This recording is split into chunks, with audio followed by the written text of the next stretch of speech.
Hello everyone, these are the notes for Thursday, November 3rd, 2022, High Orbit, Lesson 11, on page 11. There was an exit ticket that we did as a do now. You don't need to complete it if you were absent. Okay, so into notes. So there are a few rules when it comes to writing electron configurations and making diagrams. Off-bow diagram, or the off-bow principle, where electrons fill the lowest energy orbitals first. Then we also have Hund's rule, where electrons are placed into equivalent orbitals individually with parallel spins before they are paired. And then we have the Pauli exclusion principle, where no two electrons can have the same four quantum numbers. We're going to dive into those deeper in these notes. So an orbital diagram is another way to show how the electrons are arranged. You can see or kind of picture the orbital diagram as a drawing of the electron configuration.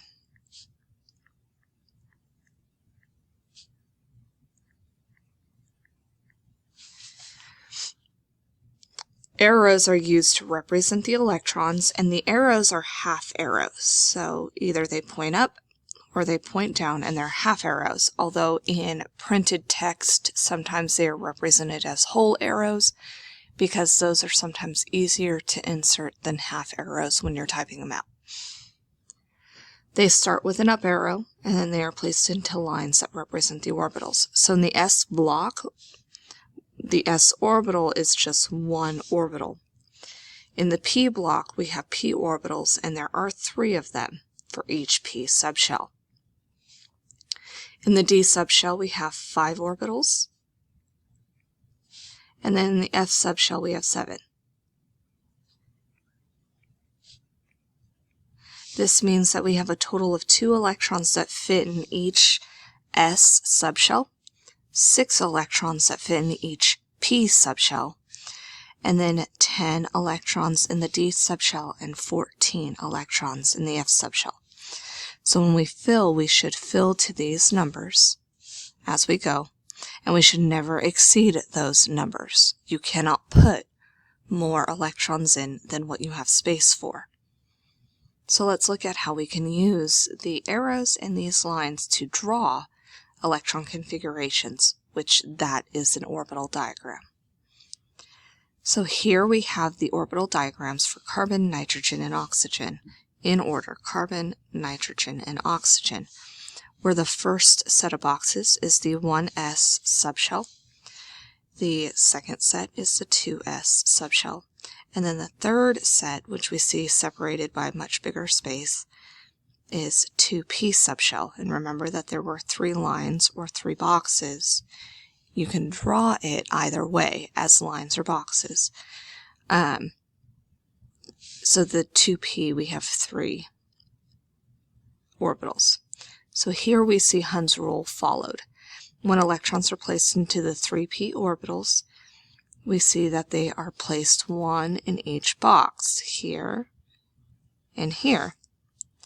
Okay, and we keep filling single before it is doubled up. Okay, so you don't double up your electrons until you've filled each one with just 1. So it would not be accurate if instead of putting this one here, you filled this one down. That is incorrect. You have to give them each their own space before you double up. It's kind of like if you rent a hotel room, right? And it's got 3 beds, and there's only 2 of you, or 3 of you. You aren't going to share until you add that 4th person. Okay, you're each going to take your own bed, so you have all the space you want. So all boxes or lines included when we draw the orbital diagram. So even though we don't use this one, we still include it, because the electron has equal chance of being in any one of those 3 by convention. So because it's normed by somebody who may or may not be alive anymore, by convention, we always fill half arrow up, starting at the first one, and then single until we double up. but there is no reason why this one couldn't be occupied and this one be empty. Okay, by convention, we start on the left and fill towards the right. So you still have to have the empty one there to show that that orbital exists, even if it is unoccupied, because one of the orbitals will be unoccupied. But it could be any three. So with the off-bow principle, remember that was at the beginning. This says that you have to start at the lowest energy first, so our 1s, and fill upwards. The Schrödinger equation gave the quantized energy amounts, so actually determine the energy for each one of these. Okay, and so when they calculated it, they saw it went 4s, then 3d, then 4p. Okay, and that is why when we hit the transition elements, that it fills the n minus 1. Okay, because that energy for the 3D is located between the 4s and the 4p. So that is why. So let's do some examples. It is always helpful, and in the lesson 11, it does ask you to write the electron configuration first. So for arsenic, when we write its electron configuration, it is 1s2, 2s2, 2p6, following the periodic table, 3s2, 3p6, 4s2, 3d10, 4p3. Okay, counting across, that tells us, these exponents tell us how many electrons go in that subshell. So 2 here, 2 here, 6, 2, and you don't have to write these in, but I am bringing them over so it's easy for me to remember how many go in there.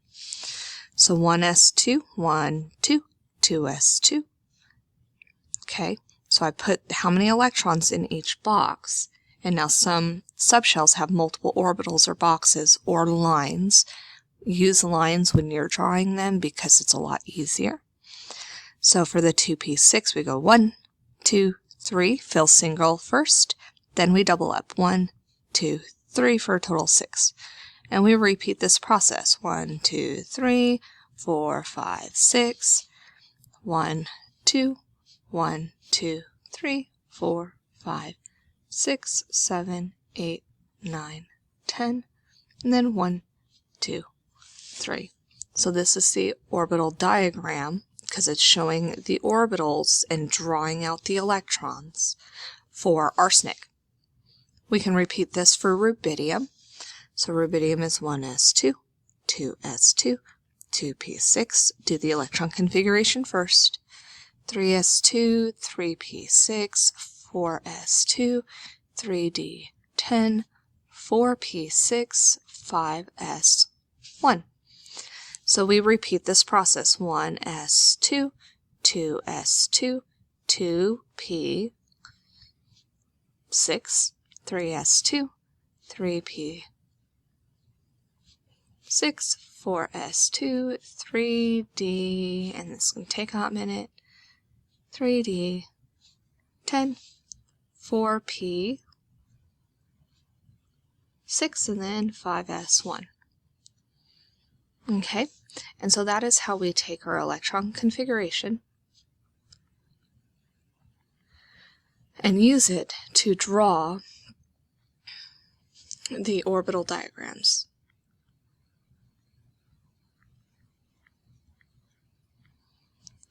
Please remember that when you draw them, you are free to use lines instead of boxes. Boxes take a lot of time to draw out.